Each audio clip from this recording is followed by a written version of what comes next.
대선에 이어 지방선거까지 승리한 국민의힘은 차기 당권을 두고서 당내 갈등이 본격화하고 있습니다. 지방선거 패배 책임론에 침묵하던 이재명 의원은 오늘 국회에 첫 출근을 했습니다. 당권 도전 여부에 즉답을 피했습니다.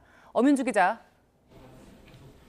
네, 국회입니다. 지방선거에서 앞서간 국민의힘에서도 차기 당권을 두고 벌써부터 신경전이 시작됐다고요? 네, 현재 우크라이나에 방문 중인 이준석 대표를 향한 이른바 윤핵관들의 본격적인 견제가 시작됐다는 분석이 나오고 있습니다. 5선 중진인 정진석 의원은 오늘 YTN과의 통화에서 이 대표의 측근인 정미경 최고위원이 경기 성남 분당을 조직위원장으로 내정된 것을 두고 강하게 비판했습니다.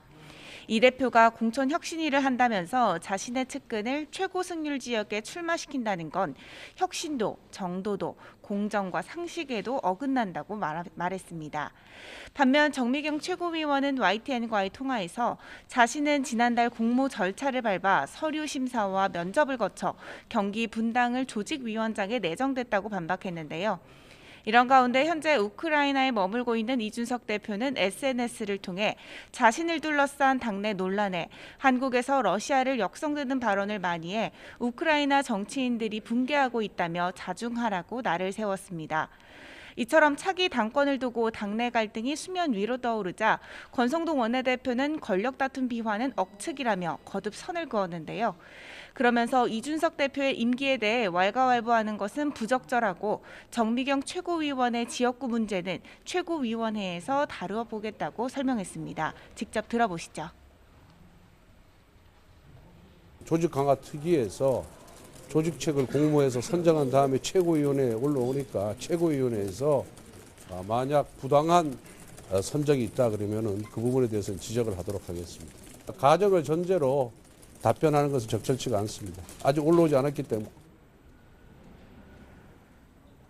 네, 민주당 이재명 의원은 국회에 첫 출근을 했는데 가장 큰 관심사인 전당대회 출마에 대해서는 즉답을 피했죠.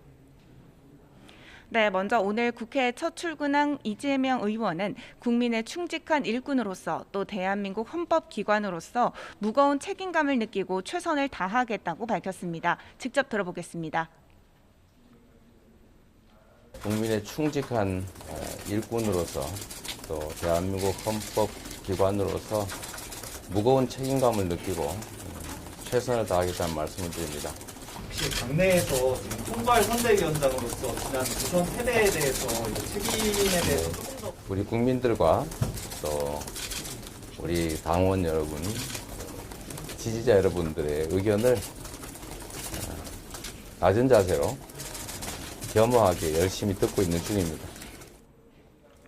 다만 오는 8월 전당대회에서 당권에 도전할지에 대해서는 아직 시간이 많아 깊이 생각해보지는 않았다면서 즉답을 피했습니다. 앞서 국회 앞에는 이 의원의 첫 출근에 맞춰 국회 입성을 축하하는 지지자들의 축하 하완이 대거 놓이기도 했습니다.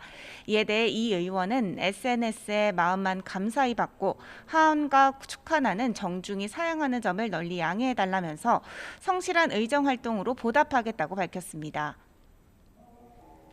자, 계속해서 민주당 상황을 좀 더 자세히 알아보겠습니다. 오늘 의원총회를 열어서 비대위 구성 논의를 이어간다고요? 네, 민주당은 잠시 뒤 오후 3시 의원총회를 열어 선수별 추천위원을 안건으로 올려 의결할 예정입니다. 이 자리에서 비대위원장을 누가 맡을지도 논의될 것으로 보이는데요. 김부겸 전 총리, 정세균 전 총리, 이광재 전 의원, 우상호 의원 등이 거론되고 있습니다. 다만 이번 지방선거 패배 책임자의 당사자인 이재명 의원은 오늘 의원총회에 참석하지 않기로 했습니다. 이런 가운데 이낙연 전 대표는 오늘 미국행 유학길을 오르면서 국내가 걱정스러운 시기에 떠나느냐고 나무라는 분도 있지만 책임 있는 분들이 잘 해주실 거라 믿는다며 짤막한 입장을 내놨습니다. 네, 양당이 이렇게 돌아가는 상황에서 국회는 개점 휴업 상태가 장기화하고 있죠. 네, 지난달 전반기 국회가 종료된 뒤 의장단 선출과 원구성이 미뤄지면서 국회 공백이 일주일 넘도록 계속되고 있습니다. 국민의힘 권성동 원내대표는 기자들과 만나 민주당의 비대위 구성으로 인해 원내대표 간 만남은 어렵겠지만 수석 부대표 간 접촉을 통해 본격적인 원구성 협상에 나설 계획이라고 말했습니다. 이어 아침 회의에서는 민주당이 법사위원장을 포기할 수 없다면 국회의장을 포기하라며 개혁과 혁신은 거창한 데 있지 않다고 지적했습니다. 반면 민주당 박홍근 원내대표는 후반기 원 구성이 국민의힘의 발목 잡기로 한치도 못 나가고 있다면서 선거에서 승리했다고 해도 엄연히 삼권 분립인 대한민국 입법부에서까지 전면권처럼 행사해서는 안 된다고 맞받았습니다. 지금까지 국회에서 YTN 엄은주입니다.